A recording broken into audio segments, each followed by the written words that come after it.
When you roll over the next morning, Poe isn't there. Somehow, you didn't really expect him to be, but it was a bit disappointing nonetheless.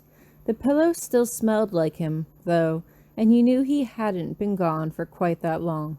Instead, you curled up where the soft imprint of his sleeping form had been left in the blanket, silently wishing that things could have been simpler. They weren't, and you knew that you never even would have met him to begin with if you hadn't been caught up in the skirmish with the First Order, but you still couldn't help but think that maybe things would have been easier if you had met Poe back in your academia before you had even met Kylo Ren. If the circumstances had been different, you probably wouldn't have even signed up for B's mission. Then again, would you still be attracted to him if the situation was different? Something told you that you wouldn't have really appreciated how nice he was, and this disappointed you. You didn't want to believe that you had changed.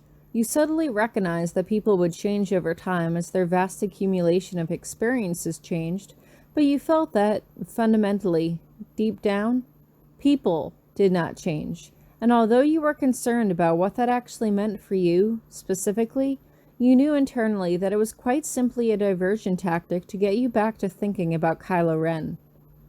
Had he changed? Did he still love you? Would he pretend to? And, now that you had feelings for Poe, would you even care? What if Kylo did really love you? What if he fell to his knees and wept at the very sight of you? And although you had the good sense to know that there wasn't a chance of that happening, it was interesting to gauge your own reaction to it at the very least, and you weren't at all surprised to find the thought being met with mental indifference. Then again, that's how you felt now, but things might change once you saw Kylo again, once you were actually there. You weren't quite sure how to feel about that, and so you quickly decided that you didn't want to think about anything as you pushed yourself out of bed and dragged your feet sleepily into the living room. Sounded like you had a fun night, Ladson says, sitting in his familiar spot on the couch with his feet up, as if he had never left. Did you even go to bed? You asked quickly, desperate to keep the conversation off of you and Poe. Try to, at least, Ladson says, murmuring as he wipes his face dramatically. You two were loud. We didn't do anything, you say flatly, crossing your arms over your chest as you raise an eyebrow, and Ladson stops rubbing his face as he appraises you. Seriously? Ladson asks. I could have sworn he looked almost guilty when I caught him sneaking out this morning. Maybe he just didn't want to leave, you say, tilting your head to one side as you stretch out your neck. You say anything to him? Nothing much, Ladson says with a brief shrug. You know how it is. Silent guy code. Right, you say flatly. Silent guy code is what made you think that I slept with him? Ladson just shakes his head. So you mean to tell me you just cuddled with him all night?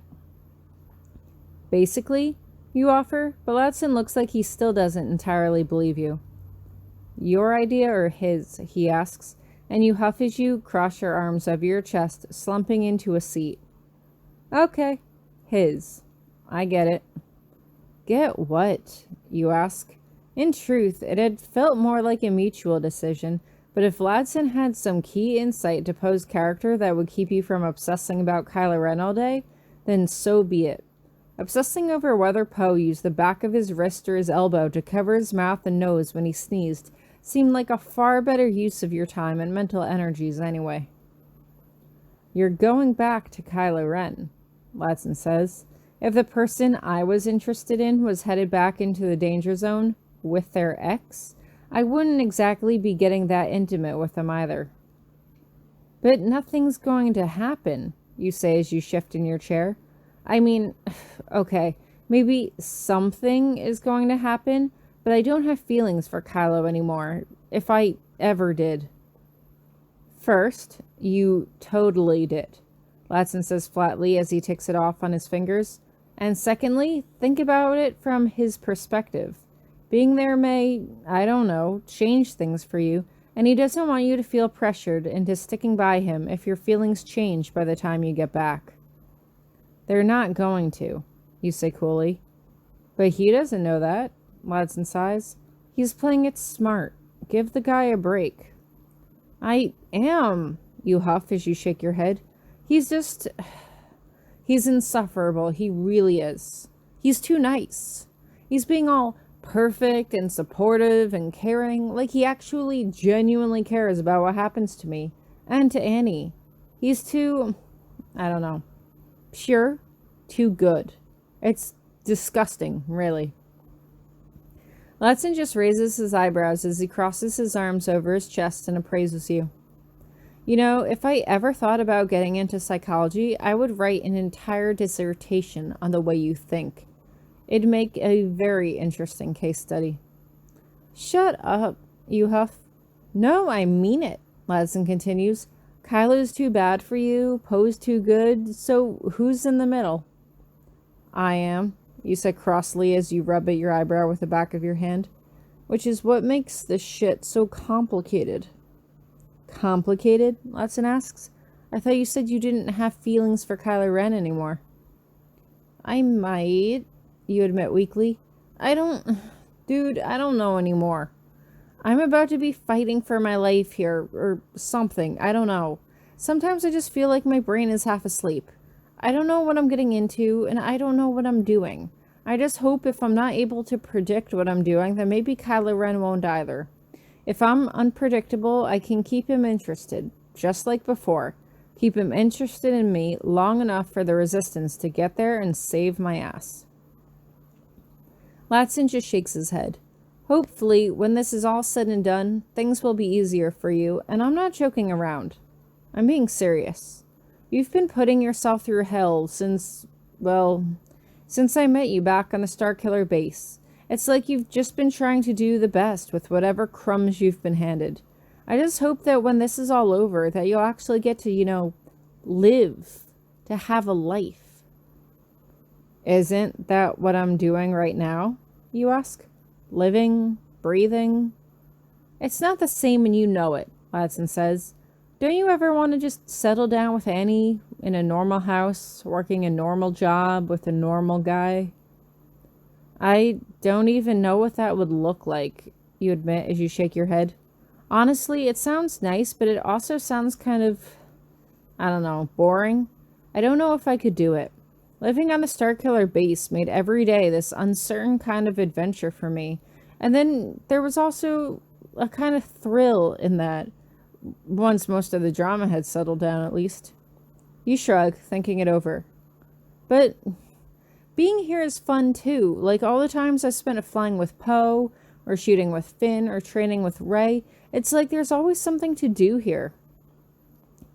Ladson's quiet, and that's when you let something sink in, something you had thought about before but had since forgotten.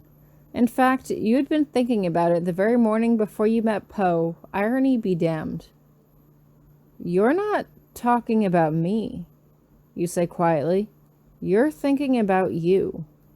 You blink as you shake your head, and Ladson is still quiet. You want me to have a normal life so that you can go off and have your own normal life. Normal house, normal job, normal guy. Hey, I'm not going anywhere, he says, pointing back towards the bedroom door. There's still Annie to think about, and I love that kid. You know that. I'm not going anywhere, but in a few years, once the war has settled down and things aren't so hectic here, then maybe, once, Poe takes my place. You laugh and look away. Or someone, I don't know who you could meet. Maybe you won't meet anyone, that's up to you, but once we're both in a more stable position, maybe we can actually go off and have, lives of our own. I don't think I'm ready for you to go, though, you say softly, and you can feel a knot of pressure rise in your chest. Like, I don't know what I would do without you. You can hear the tears in your voice, but you don't stop talking. It needs to be said. I mean it. I can talk to you about anything. Anything.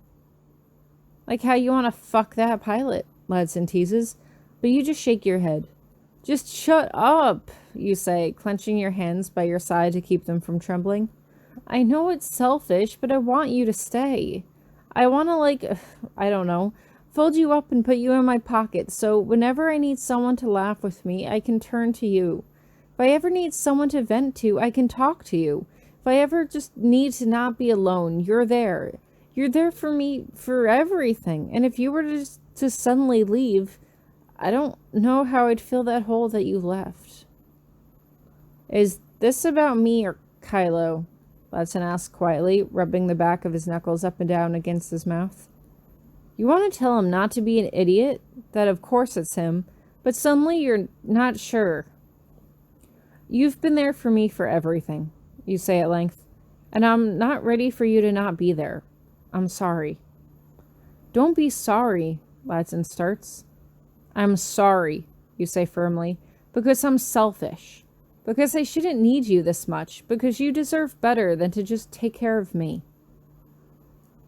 I don't just take care of you, Ladson says, as if in surprise. I mean, half the time I feel like you're the one taking care of me. You tilt your head to the side in confusion, waiting for him to continue. You lead by example, and you're never afraid to be your most genuine, authentic self, and that's inspiring to me. I was nervous about coming here, but you opened up to everyone immediately. You were honest with them, putting everything out on the table, even though I knew how scared you were to do it. That helped me to do the same, more than you could ever know. You've helped me get out of my own head. I used to think that there was just me and everybody else, but since I've met you, I've learned that there are other people in the galaxy that I care for, that I give my life for, and you and Annie are two of those people.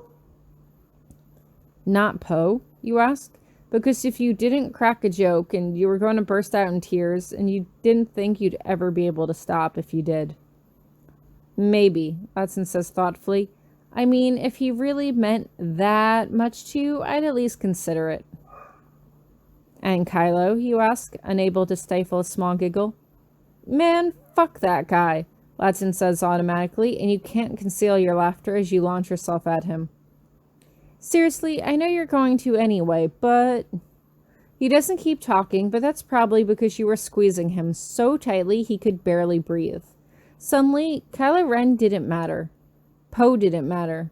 The mission didn't matter.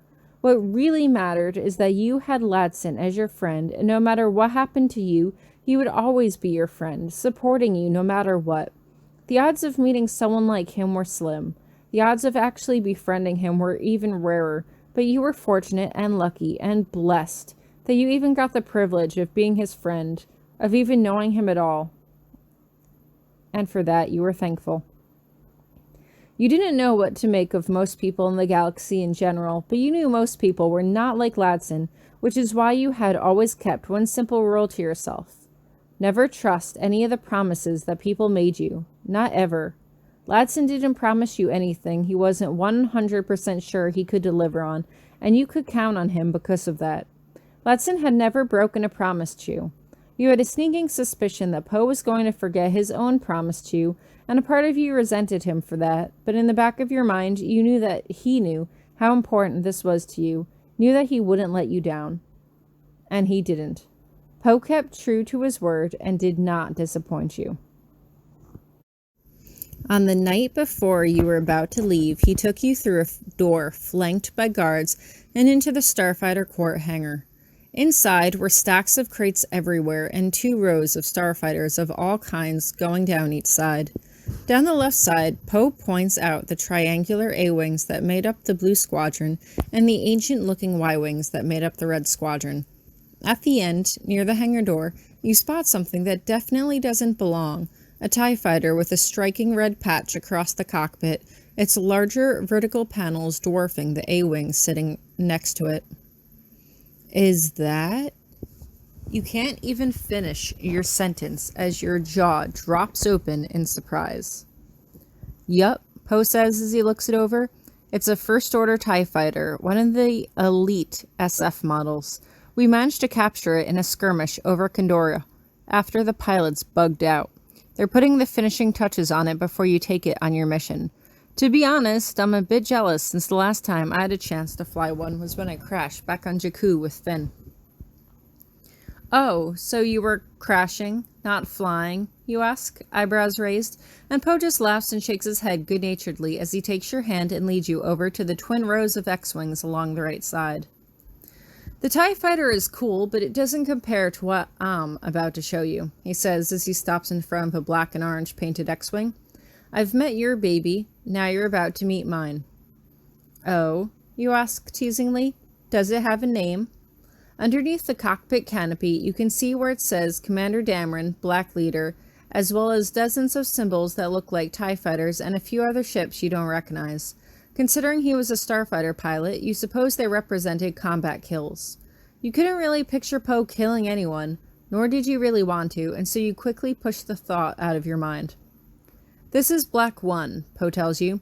She served me well in several scrapes. She's an older T-70X since the newer T-85s are all reserved for the Republic, but it turns out the 70s are much better for our needs than the 85 I flew for the Republic with Rapier Squadron. For one, they're just a bit faster and they give you much more freedom to customize them, which is particularly useful for the specific skill set of the Resistance. Ghost strikes the Republic doesn't want to dirty their hands with. Unfortunately, it means we get to face off against First Order Special Forces Squadron much more often than the Republic ever will, and those fighters are faster than anything the Empire ever threw at us. After every pilot we lose, though, we learn more about their tactics and modify our fighters accordingly, an advantage denied to the First Order by the proprietary standardization of sonar systems. Somewhere inside the fighter, you hear a loud clunk, followed by the unmistakable, exasperated whistle of BB-8. Poe jumps up on the ladder propped against the side of the fighter and peers down into an opening behind the cockpit, and you hear BB-8 whistle something to him that you don't understand. Whatever it was must have been rude, given the look on Poe's face. Hey, be nice, Poe scolds. We're not in any danger. We're not even going into high altitude. Yes, I know the life support and targeting computer were removed. I'm the one who asked to have them removed. You can't help but giggle as you shuffle awkwardly from foot to foot, listening to this one-sided conversation. Yes, they had to be removed. How else was she going to fit in the cockpit with me? Hey, no, it's not like that. Did you pack the... Oh, I can't believe you. No, you know what Hey, Lactaris Point is a hard, jagged rock, and even you hate rolling there. Okay, you know what? Fine. Are the alternate controls installed? Good. No, I already told you, no. No, she can't sit behind me. Not with... Oh, come on. How would you even know? Blackout? No, high acceleration doesn't even affect you. And besides, I'll keep it under 2 units. Hey, if you're worried about her replacing you, don't worry. I'll always count on you. You know that. This seems to satisfy BB-8, and you see it lower itself out of the maintenance socket by a small grappling line coming from its head. As BB-8 retracts the line and rolls away, he pauses by you and whistles something before continuing into the base. He says to have fun, Poe says as he walks up to you. Yeah? You ask, raising an eyebrow. Is that all he said? Mostly, Poe replies with a light chuckle as he gnaws on his lower lip in a way that can only be described as cute. I had the life support system and weapons targeting computer removed to make room for you in the cockpit, but it'll still be tight with you on my lap, so watch your head. Without the life support, we'll have to stay lower than 4,000 meters, but that's plenty of room for what I have in mind. Uh-huh, you say, replaying Poe's side of the conversation in your head. So, that's why I couldn't sit behind you? You raise an eyebrow, and he has the decency to smirk as he looks away. Look, Poe says, his face turning serious as if he really means business, and you can't help but laugh as you blush and press the knuckles of the back of your hand against your mouth. Given how much fun you had with the Nova exercise, I figured you might really appreciate the thrill of what a starfighter can really do, but I have to be able to strap you in to do the maneuvers safely. I had to swap out the usual yoke for the Rhodian control modules to make room for things, and there's no real way to safely strap you in behind me, so you'll have to sit in my lap. Do you have a problem with that? His expression is still somewhat serious, but he's failing to keep control, and you are blushing so hard you can't take it anymore. No, you say simply. No, I'm sure I'll be more than comfortable sitting in your, lap. You can feel your throat tightening so much you can barely get the last word out. Good, Poe says with his signature smirk. So, the squadron atmospheric speed record is 2170 kilometers an hour. Since Black 1 is the lightest she's ever been, want to help me break it? You grin in response and he turns and bounds up the ladder and into the cockpit, motioning for you to come join him. You pause with your hand on the rung before slowly following up after him. You hated ladders. You weren't quite sure why, but you were never a big fan of ladders. It wasn't the height that bothered you or the fear of falling. It was just that you didn't like ladders. You couldn't really explain it, but you were eager to climb and to Poe's lap regardless. Shouldn't we have our flight suits on for this? You hesitate as your eyes travel down over his normal clothes. Not this time, Poe replies coolly. We'll be well below the radiation boundary, and without the targeting computer, there's no fire risk, so we can just fly comfortably. Hop in. He scoots back in the seat and you climb in and take your place in his lap. He extends straps around you and slowly starts to connect them, sliding them over your chest one at a time as he fastens and secures them. You stare straight ahead, totally cool, not focused on the way you can feel his hot breath against the back of your neck. All of his movements are completely smooth and fluid, like he's not in the least bit affected, and you're not sure if he's just this damn good or if you are simply absorbing all of his anxiety through the Force. Nope, this was Poe, and so you knew it was the first one for sure. He was just this damn good. Ready to go? Always am, you reply. You hear Poe shuffling around behind you, and you can just make out the sound of a familiar knock against his helmet as he slid it on. You turn around awkwardly to look at him and notice that this helmet was vastly different than the one you were used to wearing. This one had data displays on the visor and what looked like a screen that showed what was outside the fighter, as if he was looking right through you. He begins flipping switches on the right, and you can hear the subtle hum of the comlink coming online. Poe continues to flip switches, and you can see the displays in his helmet change, seemingly controlled by his eye movements. Eventually, you see an icon in his helmet flash green, and he presses a button to the left to open the comm channel. Starfighter Control, this is Black Leader beginning main power cycle, Poe says. My operating ceiling is 4,000 meters. I am ordering suspension of any flight activities in grid 327 for aerobic maneuvers. Additionally, requesting verification of atmospheric speed record attempt. Projected top speed will be 2215 clicks. Verify atmospheric conditions and sector cleared. We copy, Black Leader. Sector 27 is clear and atmospheric conditions are 99 in all directions. Be advised, tracking is projecting coronal ejection impact in 30 minutes, so make sure you're clear by then. I have the speed gate powered up and ready for flyby. Don't forget that if you're off by more than 10 clicks, you owe me 2 drinks this time. Poe just lets out a little chuckle. Understood, Control. The timing couldn't be more perfect. Starting exit taxi. He flips the lever to your left and you straighten in your seat as the fighter's inertial lock disengages.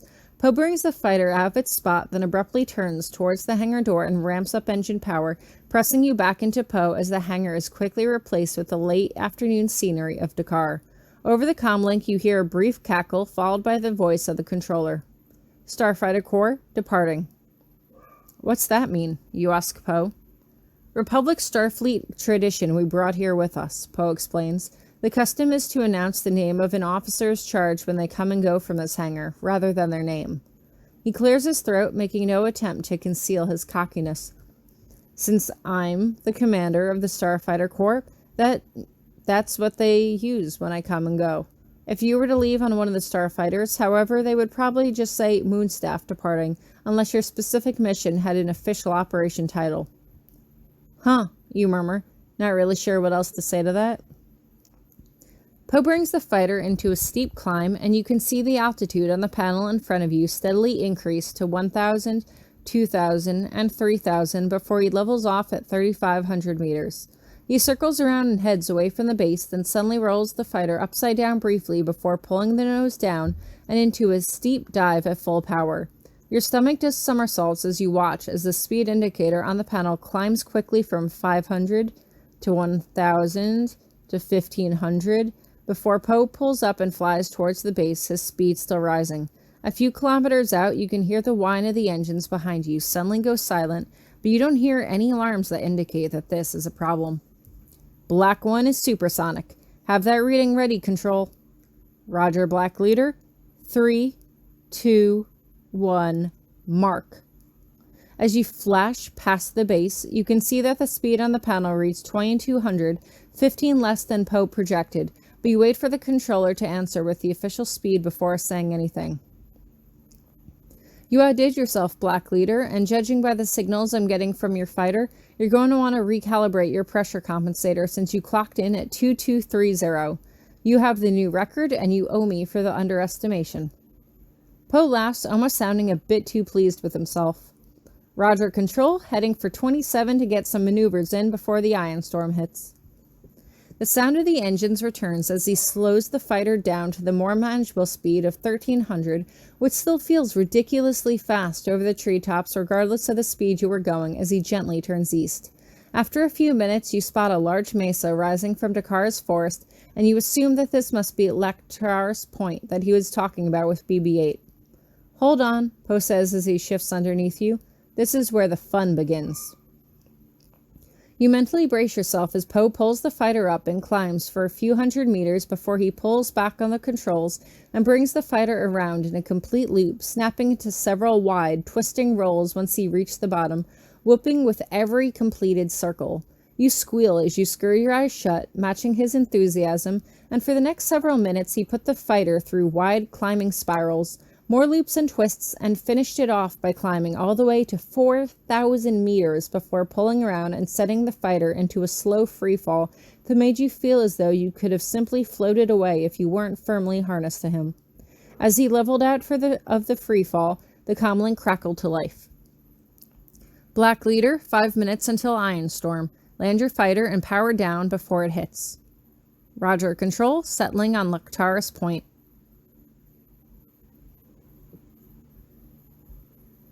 He circles around the mesa as he slows down and brings the fighter down on a large flat area near the edge. As the cockpit canopy swivels up, he pulls a rope ladder from a box in the side of the cockpit and throws it over the edge, motioning for you to get out. You detach your harness and climb up and over the cockpit edge, mentally bracing yourself for the next few steps down the ladder as you land on the hard rock that is Lektar's Point. Poe is quick to follow you and snaps open a container on the side of the fighter, bringing out a large padded blanket and spreading it on the ground as the sun steadily crept toward the western horizon behind him and the blue sky began to yellow. He takes a seat on the blanket, legs spread wide, and you suppress a smirk as you sit between his legs, leaning back against him as he wraps his arms protectively around you and rests his chin on your shoulder. Above you, Dakar's sky turns from yellow to orange, and you can see faint ripples of the sunset aurora beginning, mostly cycling back and forth between blue and green. As the sun gets closer to the horizon, the colors of the sky seem to separate out into the full spectrum, going from a crimson red near the sun and changing from orange to yellow and green, before fading into a brilliant indigo of night in the east.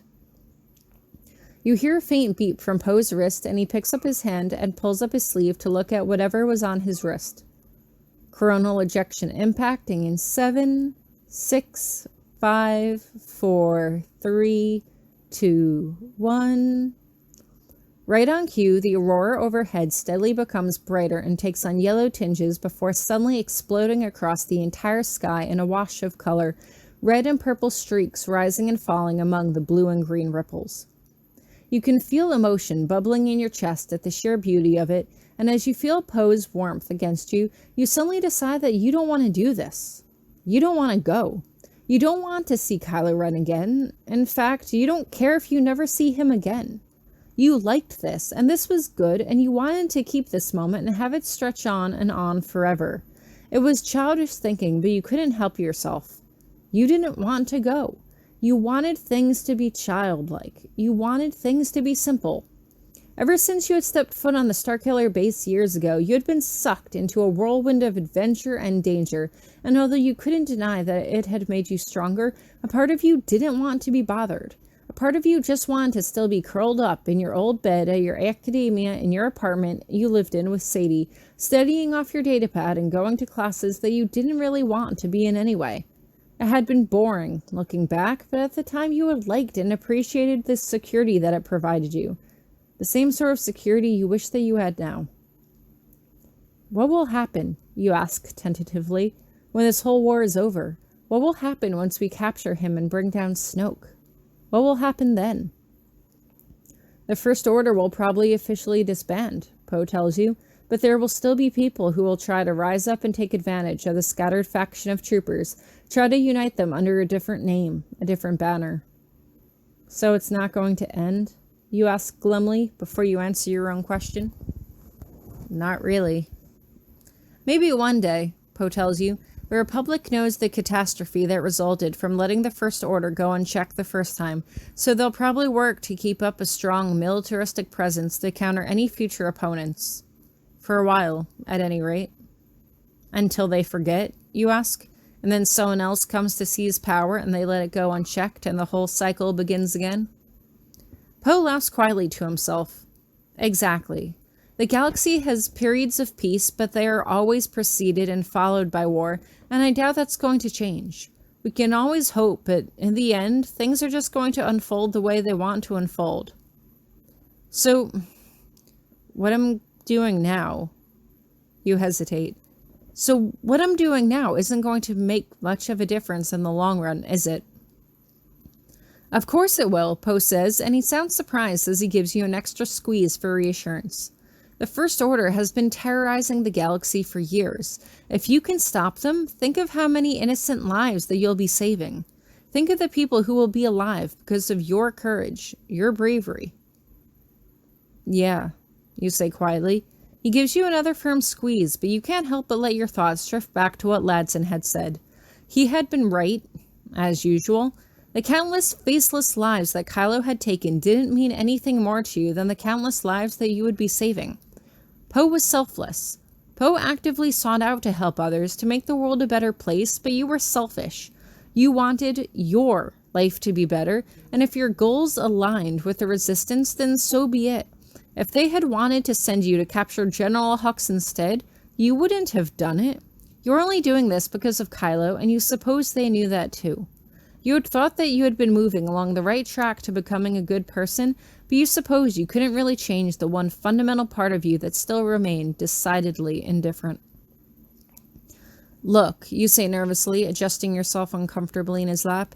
You know what I'm probably going to need to do there, right? We don't need to talk about it, Poe says, but you can't help but quirk up an eyebrow at this. Shouldn't we, you ask? I mean, I know that we haven't, but it doesn't bother you? Not even a little bit? It doesn't, Poe says firmly. I know where you and I stand. Where you and him stand is another story, but that's none of my business. Take your time to sort things out with him, and I'll still be here for you when you get back, whatever you decide. Will we stay here? You ask hesitantly. After everything is done here and Kylo is captured and Snoke is defeated, would we still be allowed to stay here? Of course, Poe says. Remember, Annie is the General's grandson. Besides Luke, you and Annie are the only real family she has left. You bite your lip and you can't help but feel a wave of sympathy towards her. Maybe you were not so heartless after all. Besides, he rubs his hand up and down your arms as if you're cold. If it means anything, I'd want you to stay. You laugh, shaking your head as a gentle breeze sweeps stray strands of hair across your face. Oh, really? Just like that? I thought I would have to draw it out of you. No. Poe leans forward to press a kiss against the side of your head, just above your ear. No, I don't want you to ever have to question anything. You close your eyes as you feel your heart skip a beat in your chest. He was too good for you. Far, far too good. I appreciate that, is all you can manage. You stay out there with them until just before the sun is about to set completely when Poe says that you should start heading back. You don't protest as you just lean forward to press a quick kiss against his lips before you scramble back into the cockpit and fly home. There's no more flips, no more whoops or cheers of excitement. No, the air between you was suddenly tense and anxious with what tomorrow had in store for you. After you landed, Poe walked you back to your door and planted a quick kiss against your lips. You thought about inviting him inside, but it didn't seem appropriate. No, instead you spent what could be your final night on the Resistance base with Ladson and Annie, trying to spend one last night together as a happy little family. Latson still didn't want you to go. You could tell by the stiff way he held his shoulders, but he didn't try to talk you out of it. In fact, he was taking it much worse than Annie was, who just seemed to accept the fact that you would be home in a few days and didn't question it much more than that. You didn't know whether you should be offended by his apparent apathy or take it as a sign of his resolute confidence that you would return, so you took it as the latter. Kylo Ren had killed his own father, but you were hoping that there was still enough good in him not to murder the mother of his child.